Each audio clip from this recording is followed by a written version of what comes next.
Շնորհակալություն։ Նախ մի քանի օր առաջ Ստամբուլում ազգային ժողովի նախագահ Ալեն Սիմոնյանը հայտարարեց ուշագրավ հայտարարություն արեց, որ Ադրբեջանը խանգարում է հայ-թուրքական հարաբերությունների զարգացմանը կամ սահմանի բացմանը։ Սա ձեզ հետ համաձայնեցված հայտարարություն էր, թե Սիմոնյանը ինքն էր որոշել այդպիսի հայտարարությամբ հանդես գալ եւ արդյոք չի սա խաթարում կամ չի հակառակվում ձեր, այսպես ասած, խաղաղության սրտիկներին եւ այն թեզերին, որ դուք հռչակել եք։ Եվ երկրորդը, ես ճիշտ ասած անհարմար եմ զգում անձնական բնույթի թեմաներ շոշափել, բայց քանի որ դուք ձեր ընտանիքը թույլ եք տալիս ձեր անձնական կյանքը, ընտանեկան կյանքը այսպես մեծ մասամբ սփռել եք հանրության առջև եւ քննարկման առարկա եք դարձնում, դրա համար ինձ թույլ եմ տալիս նաև որոշակիորեն այդպիսի հարց շոշափել, հատկապես վերջին իրադարձություններից հետո, երբ որ մոտ 1.5 ամիս առաջ ձեր կին Աննա Հակոբյանը հայտարարեց, որ բաժանվել է ձեզանից, դա շատ քննարկվեց, ես էլ ձեզ անկեղծ եմ ասում, լրիվ սրտան շնորհավորեցի, որովհետև կարծեցի գուցե դա երջանկության մի ձև է, դուք էլ ներսրտեցիք, սրտից դարձել եղել։ Հիմա, երբ որ ու մարդիկ իդեպ կոմենտարում գրում են, որ ասում են սա թատրոն է, տեսնած այս զույգը ինչ է ասում, հիմա որտեղ է ֆռսնում մեզ, երբ որ տեսանք, որ Աննա Հակոբյանը նախ ձեր կադրում է երևում, այսինքն վերադարձել է կառավարական ամառանոց, հետո ձեզ հետ շրջում է Գյումրիում, էլի մարդիկ նորից ձևակերպեցին այդ նույն հարցը, որ տեսեք, որ ասում ենք թատրոն է, ուրեմն թատրոն է, փաստորեն թատրոն է։ Հիմա եթե դուք ձեր նույնիսկ ընտանեկան դրաման եք կեղծում, բա մնացածին ո՞նց հավատա մարդիկ։ Ի վերջո դուք բաժանվել եք, թե վերամիավորվել եք Աննա Հակոբյանի հետ, ինչպես կմեկնաբանեք սա, դուք չդիմացեք առանց Աննա Հակոբյանը չդիմացավ առանց ձեզ, ժպտացիք, ռոմանտիկա կա մեջը, առանց ձեզ, առանց իշխանության ձեր իշխանության, առանց անվտանգության, առանց այն թանկարժեք Լեքսուսի, որ իր համար էր գնվել, իդեպ որի ապօրինի փակցված պլյոնկաները իմ շնորհիվ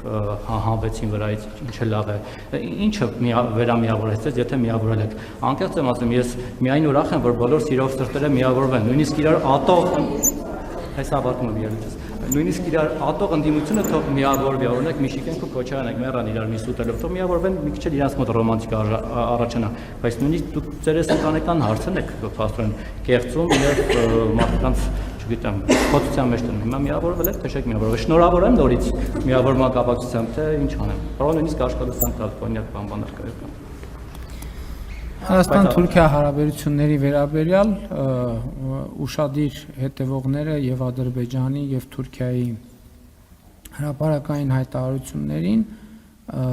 կարող են անել որոշակի հետևություններ, այդ հետևությունները ինչքանով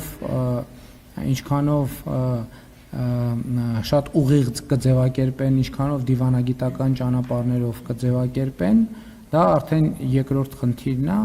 եւ կարծում եմ այդտեղ լրացուցիչ մեկնաբանության անհրաժեշտություն չկա, գիտեք ինչ, պետք չի որ ամեն ինչ ինձ հետ համաձայնեցված լինի, ազգային ժողովի նախագահ բարձրաստիճան պաշտոնյա կարող է դիրքորոշումներ, տպավորություններ արտահայտել եւ ձևակերպումներ անել, իմ ընկալումը այն նրա շրջանակում է ինչ որ ասացի։ Ինչ վերաբերվում է մեր ընտանիքի հետ կապված իրադրությանը, իրական կյանքը շատ ավելի բարդ է, քան թատրոնը, եթե չգիտեք, համոզված եմ, եթե միջև չեք համոզվել դրանում, ձեր հետագա կյանքում անպայման կհամոզվեք, երբ որ Աննան հայտարարություն արեց, ես հայտարարեցի, որ հարգանքով եմ վերաբերվում այդ որոշմանը, բայց չհայտարարեցի, որ ես հաշտ եմ այդ որոշման հետ, եւ ես բնականաբար այդ տրամաբանությամբ նաև ջանքեր եմ գործադրել, որպեսզի ձեր ասած իրադարձությունը տեղի ունենա եւ ուրախ եմ, որ դա տեղի է ունենում եւ ուրախ եմ, որ եւս մեկ շանս ունեմ, որպեսզի մեր ընտանիքը պահպանվի։ Շնորհակալություն, պարոն Մակարյան, հաջորդ հարցը Վոլոդիմիր